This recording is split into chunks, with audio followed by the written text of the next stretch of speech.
Clasificación B, bajo supervisión de un adulto.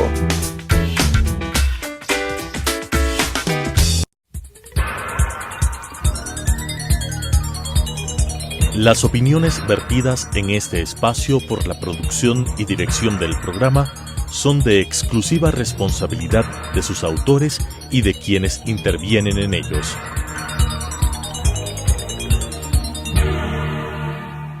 Telesucesos Canal 29 presenta Enfoques, pensamiento libre y crítico. Día a día buscaremos diferentes visiones para la comprensión de la realidad del tercer milenio.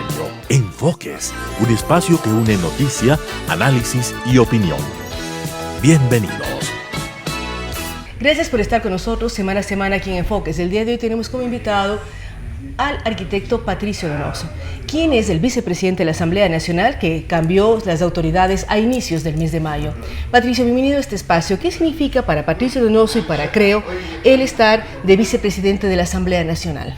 Muchas gracias, Claudia. Un gusto estar en tu programa. Bueno, para mí significa una enorme responsabilidad el saber que se puede desde la vicepresidencia de la Asamblea gestionar los proyectos de ley que deben ser aprobados en beneficio de la gente, por un lado. Y para mi organización política significa el reconocimiento del primer poder del Estado de que nosotros somos la primera fuerza política de oposición en el Parlamento. Y esta conjunción nos da la oportunidad de demostrarle a la gente que sí vamos a cumplir con nuestras ofertas de campaña, porque déjame decirte, Claudia, los 137 legisladores fuimos candidatos, los 137 legisladores ganamos las elecciones, los 137 legisladores recorrimos todo el país, los 137 legisladores hicimos ofertas de campaña, y hoy hemos suscrito un acuerdo legislativo, exclusivamente legislativo, nada que ver con el gobierno, con el ejecutivo, legislativo para poder gobernar la legislatura, para que el Parlamento pueda hacer su labor.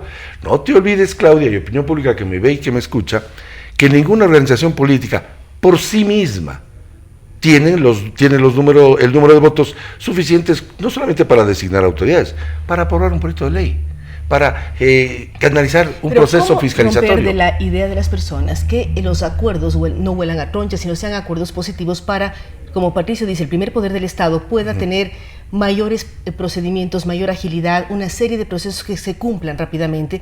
Hacer acuerdo político es positivo. Claro. ¿Por qué existe en el imaginario colectivo de que no está bien porque se huelen a tronchas, a negocios, a una serie de elementos por la historia que ha tenido el país? Es verdad que pretéritos acuerdos tenían ese norte y guía.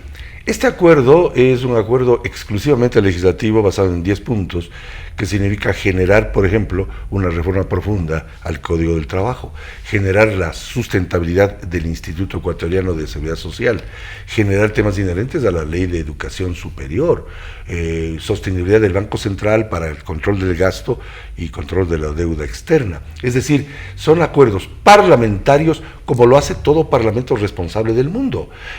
Por eso se llama parlamentos, porque en el parlamento hay que parlamentar, hay que hablar, dialogar, hay que llegar dialogar. A acuerdos en bien de las mayorías, como decía Patricio. Ustedes recorrieron o el país o cada circunscripción, dependiendo de dónde fueron electos. Así es. Y la relación es muy fuerte. Cuando hablamos de reformas al Código de Trabajo o tener un nuevo Código de Trabajo, hemos visto acuerdos entre representantes del sector empresarial, los trabajadores, que se habla incluso de jornadas más flexibles, que las 40 horas se cumplan a lo largo de la semana, no necesariamente de lunes a viernes, sino con más o menos horas en determinados momentos. ¿Cómo lograr efectivamente que exista una aceptación y facilite para los empleadores y los trabajadores el tener trabajo y el dar trabajo? Esto último que tú acabas de decir me parece clave, por una razón. El 62% de ecuatorianos está desempleado, subempleado o vive en la informalidad. 6 de cada 10 ecuatorianos no tienen empleo. Ya es hora de preocuparse de los que no tienen empleo, sin descuidar, por supuesto, los derechos que tienen aquellos que sí tienen empleo. Aquí no se trata de precarizar nada, sino lo contrario. Se garantizan los derechos de los trabajadores que ya tienen su digno empleo, pero nos preocupamos por aquellos que no lo tienen. Y tú dijiste en la última parte en una frase importante, que hay que facilitar las cosas. Nosotros entendemos como facilitar al emprendedor, al empresario, para que contrate más gente. darle al emprendedor la facilidad de decir, vengan más trabajadores, más ecuatorianos, a incorporarse a una pequeña empresa.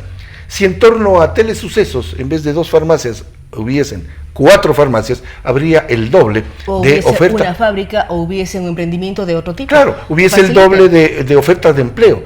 De lo que se trata es generar más empleo y deben entender, y lo digo con todo respeto a los dirigentes sindicales, deben entender que ya es hora de preocuparse de los que no tienen trabajo, porque es muy sencillo enarbolar la bandera de los que ya tienen. Lo hemos hecho siempre. Patricio, como vicepresidente y como analista, siempre vinculado al sector productivo, como expresidente de la Cámara de Agricultura, en fin, ¿cómo entender que las cámaras cambian de presidentes?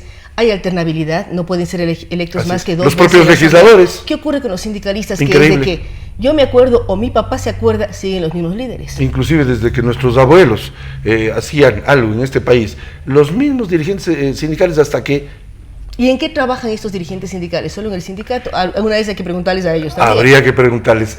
Pablo Rosemena, presidente de la Cámara de Comercio de Guayaquil, dijo el otro día que de lo que se trata es que quienes no tienen empleo lo tengan, pero que algunos dirigentes sindicales lo van a perder. Porque no hay derecho que se preocupen de los mismos de siempre, o que sean los mismos de siempre quienes dicen que estamos intentando precarizar el empleo. Todo lo contrario, no se puede tapar el sol con un dedo. Nada más digno que un ciudadano se levante temprano en la mañana sabiendo que tiene a dónde dirigirse a trabajar, que tiene un empleo, que tiene un trabajo. Y yo voy a ser aquí franco y directo, Claudia, con tu veña. Y es hora de establecer el trabajo por horas. ¿Por qué no? El trabajo por horas podría implicar que tantos miles de jóvenes que se incorporan al mercado laboral todos los años no solamente ganen algo de dinero para ellos, para su familia, para ir al cine, para comprarse alguna cosita, sino ganarán la experiencia que les va a ser requerida los subsiguientes años. El trabajo dignifica a las personas. Y la experiencia en este país se pide, cuando se piden carpetas, se pide gente con experiencia, pero aquellos que tienen algo de más de edad ya no se les da el trabajo. ¿Por qué? Porque existen miles de ecuatorianos que no tienen empleo, y si les vamos a exigir experiencia, demos la oportunidad que la tengan trabajando, cuando se incorporan jóvenes todavía, 18, 19 años al mercado laboral, la posibilidad de trabajar por horas, primera cosa. Segunda, y así no dejan de estudiar o no dejan de tener otro tipo de actividades propias a su edad. Pueden trabajar 4 horas y estudiar las restantes 4, pero sí, eso es lo lógico, se lo hacen todos los países del mundo. Pero aquí existen unos pocos dirigentes gremiales que dicen no, porque se esté precarizando el trabajo. Falso, no se precariza nada, primera cosa. Y segunda, obviamente en época de San Valentín, el Día de la Madre, donde se venden, épocas en que se venden flores, la floricultura necesita más mano de obra, pues. Y cuando se venden los regalos de Navidad, en diciembre se necesita más mano de obra. Periodos de tiempo, las empresas, las fábricas, confites y todo, fabrican 6 meses antes lo que se va a hacer en Navidad. 6 meses antes hay más trabajo. Más trabajo. Y cuando ingresan los hijos al colegio, en septiembre en la sierra y en marzo, abril en la costa, se necesita más mano para que vendan los útiles escolares, uniformes, etcétera. Pero hay algunos que se oponen a esto porque dicen que se está precarizando el trabajo. Absolutamente falso. ¿Cómo lograr la reforma, sostener un nuevo código de trabajo y conseguir el acuerdo de todos los sectores? Porque tampoco queremos ni ver ni paros, ni huelgas, ni reclamos, sino un acuerdo en donde se facilite la mejora y la de oferta laboral en unas buenas condiciones para todos. Parlamentando, y esa es la razón misma del acuerdo parlamentario que logramos hace pocas semanas y que está incorporado al quehacer legislativo. Parlamentando es la única forma. Segundo, mostrándole al mundo, al Ecuador, perdón, que hay que copiar las buenas cosas de otros países del mundo, no hay que ser xenófobos, no hay que simplemente hablar mal de todo lo que sucede afuera, hay que copiar las buenas cosas y desechar las malas, hay que desechar la política absurda del dictador Maduro, por ejemplo, pero hay que copiar las buenas prácticas gubernativas de Chile. Sin duda alguna, hay que hacerlo, y para ello hay que tener la frontalidad de decir la verdad, frente a las cámaras, en la legislatura y frente a la gente, frente a aquellos que nos dieron el voto. Tenemos que cumplir con nuestras ofertas electorales. Y parte de las ofertas de todos los candidatos de todos, dar mayor plazas de trabajo, más empleo, porque ese es, sin duda alguna, el principal problema que tiene el ecuatoriano. El empleo. Hay problemas de seguridad, de escolaridad, problemas de todo orden. Tú que eres experto en temas educativos, por ejemplo, piensas, y con razón, que ese es un tema que hay que atender, pero primero está el empleo. Y la gente así lo percibe. Y sería torpe como político no atender ese tema. Por eso es que me parece equivocado el oponerse con el famoso estribillo de precarización. No se quiere precarizar. Segundo, tenemos que darle ingreso a la gente, un ingreso económico para que la economía se mueva, pero para ello tenemos que firmar acuerdos comerciales con los Estados Unidos. A algunos no les gustará lo que estoy diciendo, pero hay que firmar un acuerdo comercial con los Estados Unidos, que es nuestro principal socio comercial. El principal cliente ecuatoriano que tenemos. Evidente. Es simple. Y te doy un dato, y se van a asustar algunos. Hasta el comandante Ortega de Nicaragua, aquel que está gobernando 29 años, tiene un acuerdo comercial con Estados Unidos. Sí, el único país de la costa del Pacífico americana somos nosotros sin acuerdo. Porque algunos se asustan cuando oyen las siglas TLC, Tratado de Libre Comercio. Hay que ser parte de la Alianza del Pacífico, por supuesto que sí. Hay que volver a suscribir los acuerdos bilaterales de inversión que el expresidente Correa, poquito a poquito antes de irse, dejó, es un quiteñismo, ¿no? Dejó dañando el tema, porque los denunció. Y evidentemente eso tenemos que corregir. ¿Cómo? Suscribiendo contratos bilaterales de inversión, para que venga la inversión, porque mientras más inversión venga al Ecuador... de cortes de arbitraje, hay una serie de elementos que... Ya, lo del arbitraje ya lo logramos. Patricio, dejaron dañando y hay que arreglar. Dejaron dañando, y ese quiteñismo se lo aplico con toda fuerza, porque quiteño soy. Ahora bien... una cosa adicional, cuando hablamos del Código de Trabajo y las reformas laborales, también Patricio nos hablaba del seguro social. Sí. ¿Cómo mejorar? Siempre hay una serie de información que dice está quebrado, nos vamos a quedar sin esto, sin otro. ¿Cómo garantizar a los trabajadores, a todos nosotros, que tendremos una jubilación digna? Desde hace muchos años, tú y yo y muchos ecuatorianos escuchamos que nos van a dar las últimas cifras del Seguro Social, la verdad del Seguro Social, un informe, y siempre ese informe está por salir y nunca sale. Por eso es que hace pocas semanas, todavía no se elegían las nuevas autoridades de la Asamblea, pero yo como parte del CAL, recibimos al director del IES para que nos explicase este tema. Y en efecto, el IES tiene serios problemas. Hay que tomar correctivos. ¿Cuáles? Hay que debatirlos con frontalidad y con valentía. Y esos acuerdos, o ese acuerdo nacional del cual tanto se habla, debe implicar, sin duda alguna, la sostenibilidad del Seguro Social. ¿Por qué? Porque ahí está el dinero de los pensionistas, el dinero de los jubilados, el dinero de los afiliados. Algún día nos jubilaremos. Por tanto, funciona el banco del afiliado, que es el BIES. Exacto, y que los créditos fluyan, ese dinero enorme. El IES recibe el 20% de todos los sueldos de todos los ecuatorianos, privados o públicos. El 20% del erario nacional va directamente al IES todos los meses. Son miles de millones de dólares que les llegan al IES. Yo le dije al director del IES, hay que establecer un plan de inversión para que esa plata gane réditos. La pregunta es, ¿el Estado le paga al IES? Porque 500.000 personas están trabajando en el Estado, más o menos. ¿Ese porcentaje están pagando al IES? Se supone que sí. Esas cifras tienen que ser absolutamente aclaradas. Yo presenté un proyecto, Claudia, hace ya algún tiempo en la legislatura. He presentado muchos proyectos, pero uno referido a la prohibición de que el gobierno, este o cualquiera, se tome con un facilismo absoluto la plata del IES, porque no es plata de ningún gobierno, es plata de los afiliados, de los jubilados y los pensionistas. Segundo, presenté también un proyecto referente a que las cifras no puedan ser ocultas, porque por ahí hubo un decreto en el gobierno anterior, a través del cual se establecía su cierto hermetismo en el manejo de las cifras. No, señor, ni del Banco Central, ni del Instituto Ecuatoriano de Seguridad Social. Es decir, no tocar y también respetar, pagar las deudas y todo lo demás. Así es. También hablamos de que posiblemente vengan reformas en el tema tributario o reformas, sí, la ley de la producción número 2, se habla muchas cosas. Sí. ¿Cómo garantizar que fluyan en la Asamblea? Y además el Ecuador, que está ya con una buena calificación, entre comillas, del Fondo Monetario Internacional, luego del primer desembolso, ¿cómo facilitar imagen país, bajar riesgo país desde la Asamblea que nos permita capturar o ser más atractivos para las inversiones?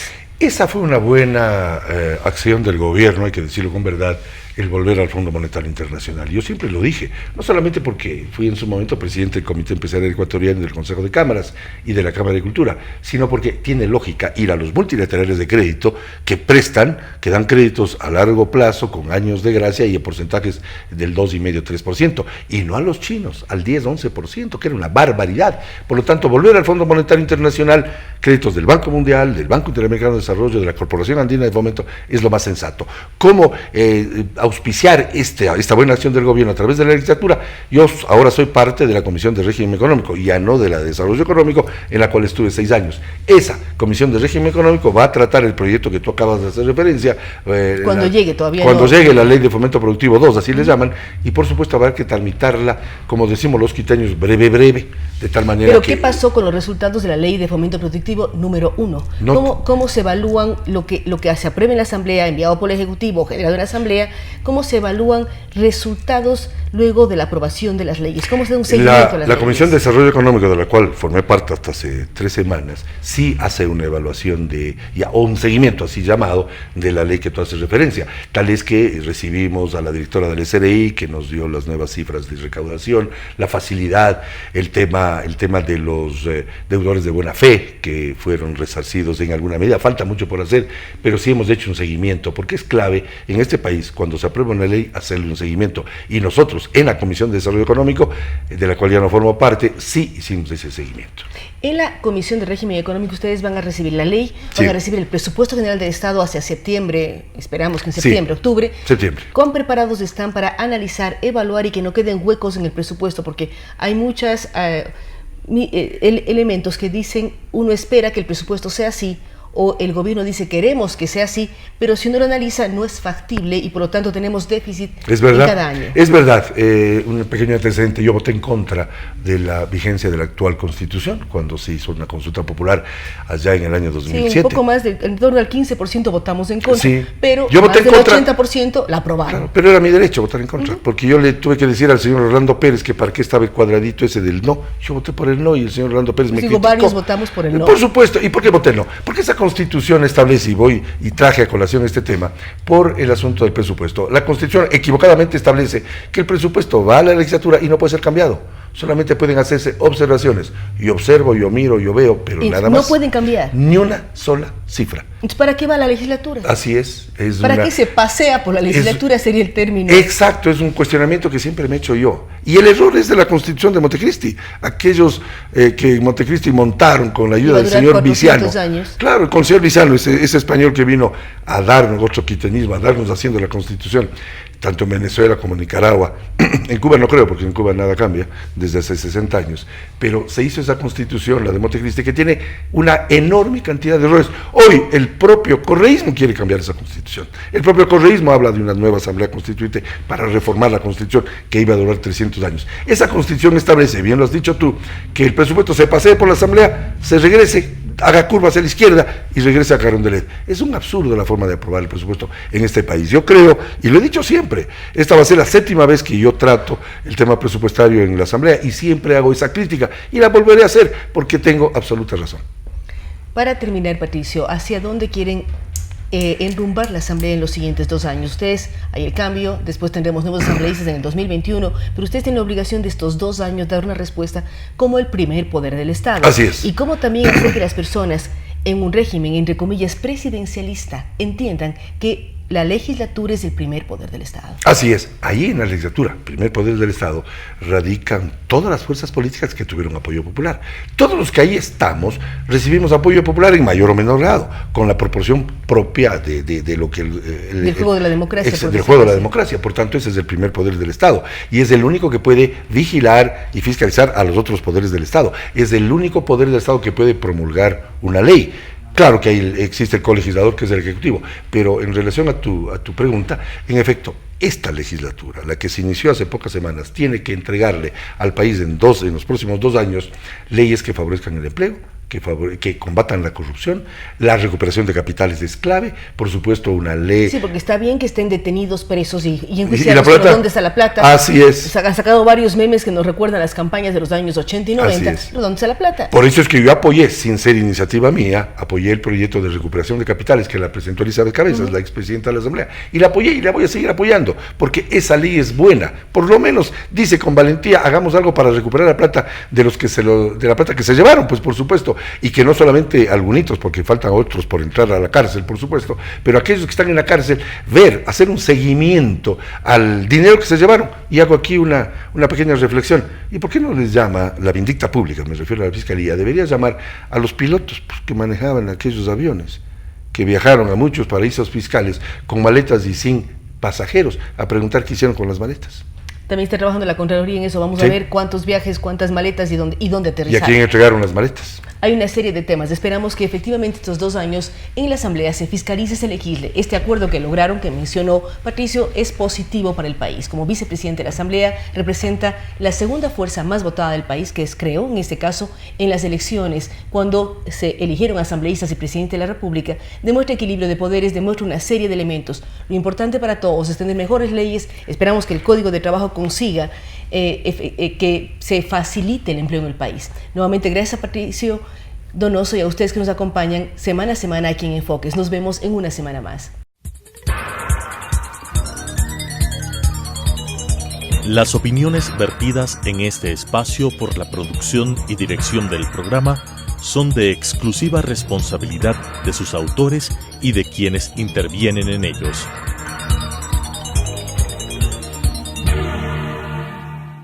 Telesucesos Canal 29 presentó Enfoques, pensamiento libre y crítico. Día a día buscaremos diferentes visiones para la comprensión de la realidad del tercer milenio. Enfoques, un espacio que une noticia, análisis y opinión.